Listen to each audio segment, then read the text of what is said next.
हम अनुगामी उन पावों के आदर्श लिए जो बढ़े चले, बाधाएं जिन्हें डिगा न सकी, जो संघर्षों में अड़े रहे।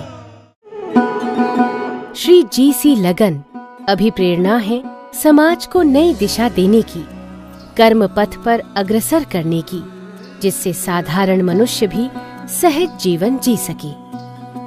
16 अगस्त 1934 को परतापुर गांव, जिला अलवर, राजस्थान में पिता श्री कन्हैया लाल जी एवं माता श्रीमती भगवती देवी के घर में जन्मे श्री गोपी चंद आर्थिक रूप से साधारण लेकिन संस्कार संपन्न परिवार में होने लगा लालन पालन तेजस्वी बालक का।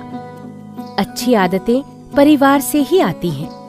माता पिता के प्रति सम्मान, बड़े भाई श्री राम कुमार गुप्ता के प्रति आदर भाव तथा छोटे भाई श्री ब्रज मोहन गुप्ता के प्रति स्नेह का भाव रखते हुए समाज को संस्कारिता का परिचय देते हुए बढ़ते चले। विद्या अध्ययन में न केवल निज कुशाग्र बुद्धि का प्रमाण दिया, बल्कि लर्निंग व्हाइल अर्निंग, पढ़ूंगा भी कमाऊंगा भी वाले कमर तोड़ फॉर्मूले पर चलने का असाधारण निर्णय भी लिया।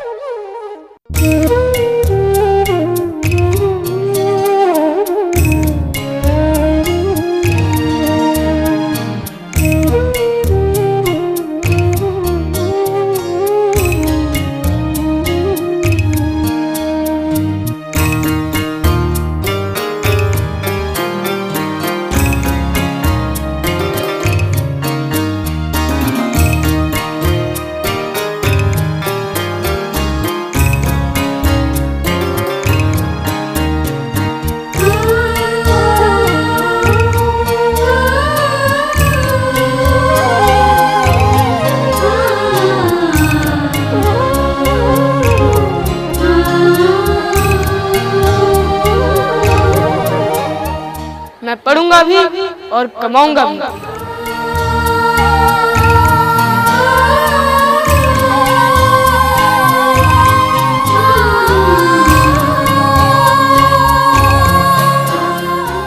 जीवन में घटनाओं की कोई कमी नहीं रही। एक घटना बचपन की है, जिस समय पैसे के अभाव में मुझे स्कूल छोड़ना पड़ा और साल भर तक मैं अलग अलग जगह पर थोड़े थोड़े पैसे में सुबह से शाम तक काम करता रहा। एक साल पढ़ाई छोड़ने के बाद जिस समय दोबारा मन में इच्छा हुई पढ़ने की, तो मैंने अपने पिताजी से कहा कि मैं दोबारा पढ़ना चाहता हूँ। पिताजी ने कहा कि बेटे मेरे पास से साधन नहीं है तुम्हारे पास पढ़ाने का, और जो कुछ तुम्हारा इस समय इनकम हो रही है उससे परिवार का खर्चा चल रहा है, तो अब मैं इसको हटाकर तुम्हें दोबारा स्कूल नहीं भेज सकता।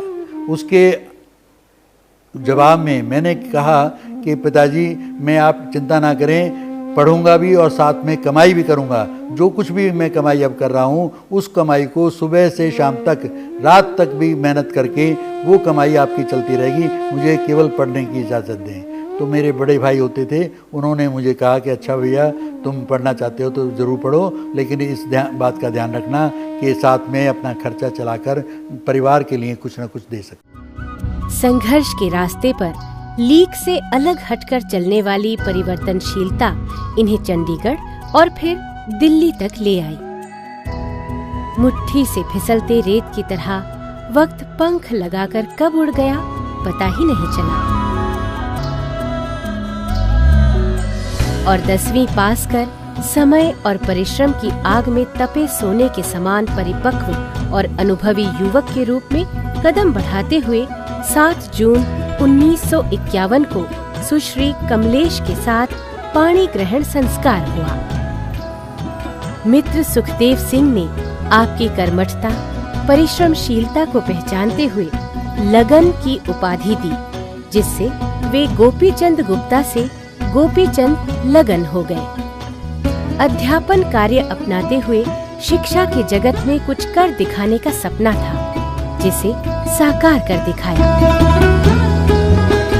विद्यालय में शिक्षा का स्तर बढ़ाने, उसे और दृढ़ता प्रदान करने के लिए ऐसा ही शिक्षा केंद्र खोला गया, बाल भवन पब्लिक स्कूल। जहां सभी के लिए शिक्षा का खुला द्वार उपलब्ध था। बच्चों के बीच नैतिक चेतना जैसी मूल्यवान शिक्षा प्रदान करने का बीड़ा उठाते हुए 4 शाखाओं का निर्माण किया। इस प्रकार जहां चाह वहां राह उक्ति को चरितार्थ किया। गीता के प्रतिपाद्य विषय कर्म योग को अपनाकर जीवन भर कर्म करने, सेवा करने और समाज सुधारने का व्रत लिया है। परिस्थितियां जैसी भी हों, उन्हें अपने अनुकूल बनाया। इस प्रकार राह पर पड़े पत्थरों को भी सीढ़ियां बना सफलता पाई और कामयाब होते चले गए। ऐसे व्यक्तित्व पर लागू होती हैं ये पंक्तियां। जिंदगी अश्क भी, जिंदगी खुशी भी, जिंदगी रोजे कयामत, जिंदगी सहरे जन्नत। ऐ उम्र दराज, हम तेरी महफिल में नेकियों के चिराग जलाते चले गए, जलाते चले गए, जलाते चले गए। इस दुनिया में अपनी कामयाबी के फलसफे लिखते चले गए, लिखते चले गए, लिखते चले गए। इधर जीवन की गाड़ी अब परिवार के रूप में दौड़ने लगी। एक आदर्शवादी पिता के रूप में संस्कार रूपी समुद्र का मंथन कर नैतिक गुण रूपी रत्नों को संतान में वितरित करते चले। आज भी परस्पर एकता के सूत्र में बंधा परिवार संयुक्त परिवार की मिसाल कायम करता है।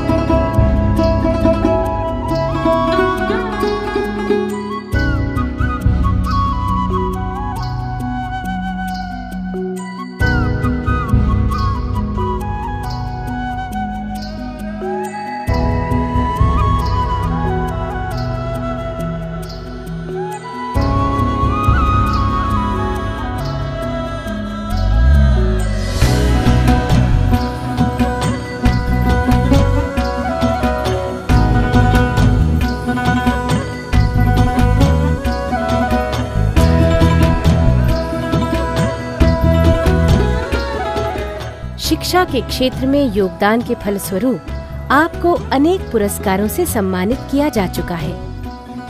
1994 में तत्कालीन मुख्यमंत्री दिल्ली सरकार श्री मदन लाल खुराना से दिल्ली स्टेट अवार्ड, 1996 में रशियन लिटरेरी क्लब द्वारा इंडो रशियन लिटरेरी अवार्ड, 1998 में international friendship forum of India द्वारा राष्ट्रीय रत्न अवार्ड, 1998 में ही parents teachers association of India द्वारा PTA अवार्ड, 1999 में doctor Radha Krishnan memorial national teachers award, सन 2000 में भूतपूर्व deputy chief minister Maharashtra Shri Gopinath Munde द्वारा राष्ट्रीय शिक्षा शिरोमणि अवार्ड, सन 2001 में दिल्ली के भूतपूर्व मुख्यमंत्री श्री साहिब सिंह वर्मा द्वारा distinguished educationist and administrator award, सन 2002 में international association of Lions Club द्वारा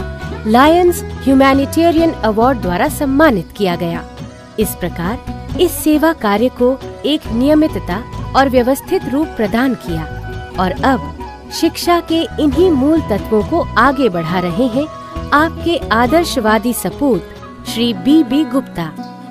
प्रधानाचार्य की देखरेख में विद्यालय ने शिक्षा, खेल जगत और सांस्कृतिक गतिविधियों में न सिर्फ निराली पहचान बनाई है, अपितु इनकी सकारात्मक दृष्टिकोण की अनुपम आकाशगंगा में अनेक नए सितारे अपनी अनूठी चमक लिए बाल भवन स्कूल को नया आयाम दे रहे हैं। मेरे माता पिता मेरा आदर्श है, मेरा मान है, सम्मान है, स्वाभिमान है। मुझ मिट्टी को मूर्त का रूप देने वाले मेरे माता पिता, उनका धैर्य, त्याग और बलिदान अद्वितीय है। मैं उनकी सच्चाई, मेहनत एवं निष्ठा का कायल हूँ और उनकी दूरदर्शिता, कर्मठता, अपनों के प्रति समर्पण की भावना, उनके इन सभी गुणों का मैं आदर करता हूँ और कोशिश करता हूँ कि उनके इन गुणों को मैं अपने जीवन में ढाल सकूँ, ताकि मैं भी उन्हीं की तरह महान और आदर्श स्थापित कर सकूं। ऐसे मेरे माता पिता को मैं हाथ जोड़कर नमन करता हूं। अध्यक्ष के पद को गौरवान्वित करते हुए श्री जी.सी. लगन का अब एक ही सपना है, देश की आने वाली पीढ़ी को ज्ञानवान, शक्तिवान देखने का, जिसके लिए आवश्यकता है अच्छे और योग्य शिक्षकों की। इसके लिए बीएड प्रशिक्षण योजना आरंभ करने की सोच को अमली जामा पहनाने की तैयारी में लगे हैं। यथार्थ से जुड़ा इनका जीवन प्रेरणा देता है कि प्रबल इच्छा शक्ति को मन में धारण करो। वो इच्छा शक्ति अपने आप रास्ते तलाश लेगी। इच्छा शक्ति वो ज्वालामुखी है जो पहाड़ों की छाती फाड़कर भी प्रकट हो जाती है। अगर वास्तविकता में पढ़ाई की लगन हो तो मैं समझता हूँ कि कोई भी बाधा आपके जीवन में नहीं आ सकती। मैंने अपने जीवन में देखा है कि पढ़ाई करने के लिए मुझे बहुत मेहनत प्रयास करना पड़ा। एक समय ऐसा था स्कूल छोड़ना पड़ा। उसके बाद जिस समय 10th में पढ़ता था उस समय शादी हो गई। शादी होने के बाद 10 वर्ष तक मैं आगे पढ़ाई नहीं कर सका, केवल मेहनत करता रहा। और जब परिवार पूरा हो गया 10 वर्ष बाद मैंने फिर पढ़ाई दोबारा शुरू की, परिवार को रखते हुए, अपने माता पिता की सेवा करते हुए और बहन भाइयों को सेवा करते हुए तब पढ़ाई दोबारा की और फिर मैं इस मुकाम पर आज तक पहुंचा हूँ। तो ये केवल एक लगन थी जो मन में पढ़ाई के लिए, उसने मुझे एक बल दिया जिसकी वजह से मैं आगे पढ़ भी सका और एक ऐसा स्कूल की स्थापना कर सका जो आने वाले समाज में एक अच्छी शिक्षा का लिए उदाहरण पेश कर सके। इसीलिए इनका कहना है, थक कर यूं न बैठ, उड़ान अब भी बाकी है। जमीन खत्म हुई तो क्या, आसमान अब भी बाकी है।